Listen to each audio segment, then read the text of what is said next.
Real estate is a lot like war. Consider this. We have an area of operation. We have a set amount of resources. We have the presence of both friendly forces and opposition. We have a mission, and we have set rules of engagement. The following short video breaks down how a combat veteran like myself applies combat theory to real estate. This is Tactical Real Estate Advice with Operation Red Dot. Let's dive in.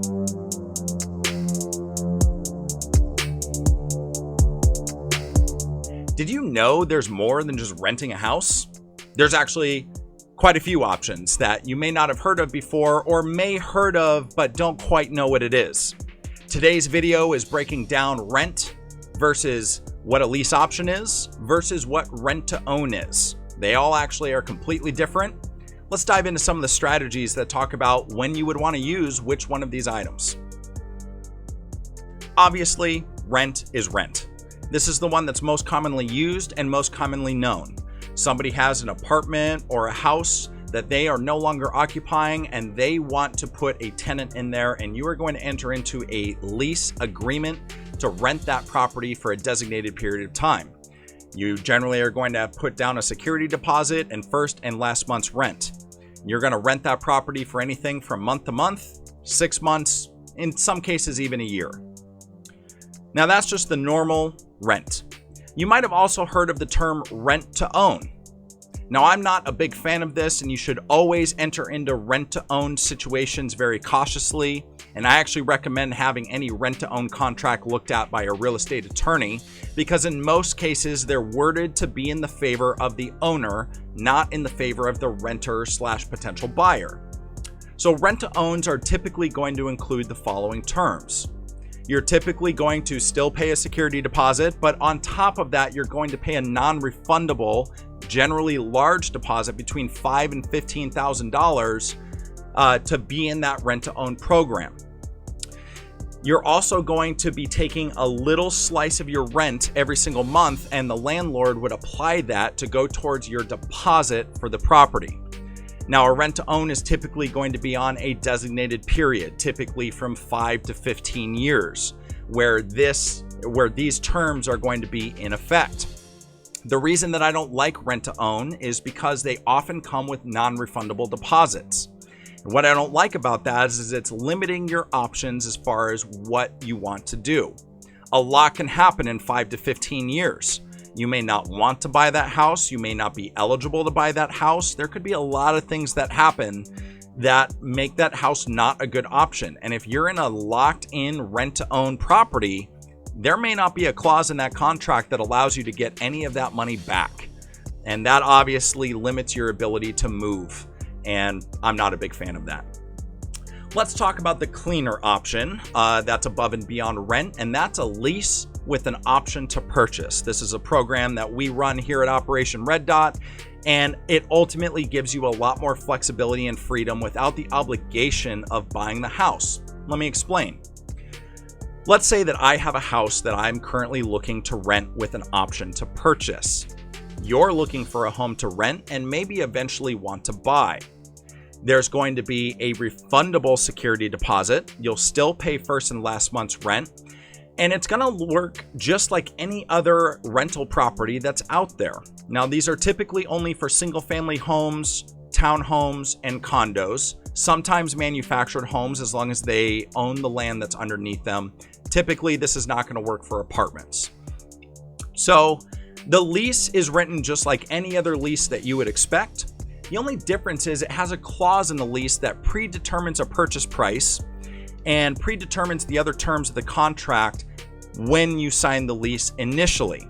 What it basically says is if you, as the renter, decides that you would like to purchase the property that you're renting, all you have to do is go get pre-approved by a mortgage lender of your choice and let the owner know that you'd like to exercise your right to purchase that property or exercise your option to purchase that property. What would happen then is the purchase and sale agreement would be written up and go into escrow. Home doesn't go on the market. You're already living in the house, and so really all that needs to happen is the title needs to transfer into your name. There's no negotiation that needs to happen because you've already pre-negotiated that purchase price at the beginning of the lease. There generally is going to be a stair step in that lease and in the purchase price. Generally, it's going to be, between 2 and 3% per year, both in the rent price for the property and in the right to purchase price. And the reason that happens is because we need to keep up with appreciation. So what this does is it allows you to treat this property like any other rental. If you were to get to the end of your first, second, third, fourth, or fifth lease term, and you decide that you don't want to buy the house and you no longer want to renew the lease, you clean the house, move out of the property, get your full deposit back, and you go on your way. There's no non-refundable deposits. There's no obligation to buy the house. And so this gives you the ultimate flexibility and freedom to move. Now, this program would also be good for somebody who is in their waiting period for a short sale or foreclosure or a bankruptcy. So if you've gone through one of those massive derogatory events and you're not eligible to buy a house, doing a lease option allows you to live in a house instead of having to go get an apartment, but also gives you the option to buy when you're eligible to buy again. This program might also be really good for people who are relocating and they're not quite sure where they want to live, but they also don't want to live in an apartment, which is most renters that I come across in this market. So if you're not quite sure, that gives you the ability to live in a house that's in a good neighborhood, that's well taken care of, but also gives you the flexibility and the freedom to move to a different property if you happen to find a neighborhood or a school district, or maybe your jobs change. There's a lot of different reasons that you would want to pick a different location. And this program gives you the flexibility and freedom to do that. So let's move into the let's move into the example that I have that talks about another client that I actually had that executed this lease option. My example today comes from Texas. We had a family who relocated to Washington for work, but they weren't quite ready to buy when they first arrived here in Washington. In fact, they weren't ready to buy because they didn't know exactly where they wanted to live. So they were looking for an option that gave them a little bit more flexibility. So we put them into a program, they submitted an application, they got approved, and we went shopping for a lease option rental home. What they did is they lived in that home for 2 years, decided that they did want to buy that house. They got pre-approved by a mortgage lender that was trusted in this area, bought the home, lived in it for another 2 years, and then ended up buying a home in a different neighborhood because they had another child, so they needed to upsize their house. The house that they bought through the lease option is currently a rental property that produces several $100s a month in passive income, which just adds to their financial situation. So they were able to move, get a place to land, and move into a different house later on down the road while having their lease option house be a cash flowing property for them. A lot of different options there. Let's talk about how you can execute something like this in your own life. Executing a program like this in your own life is quite simple, but there are some things that we need to focus on up front. Just like buying a home, landlords are looking for people who have decent credit and decent income. So pulling your credit report and seeing what derogatory things are on there that can be fought or taken care of should be your very first step. The higher credit you have, the less of a risk that you're going to be for this program and for any landlord out there offering a lease option program. We also want decent, low debt to income. And that means if, we want to keep your income at a level where, getting into this rental is not going to put you in a bad financial spot. So being conscious about how much revolving debt you have is something that you're going to need to pay attention to.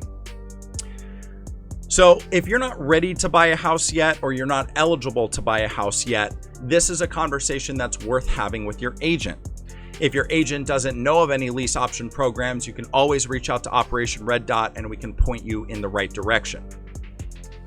Thank you for watching this video. We hope you got a lot of value out of it, and I hope if you're looking for a better rent option that you can execute a rent to own or lease option depending on your situation for your situation right now.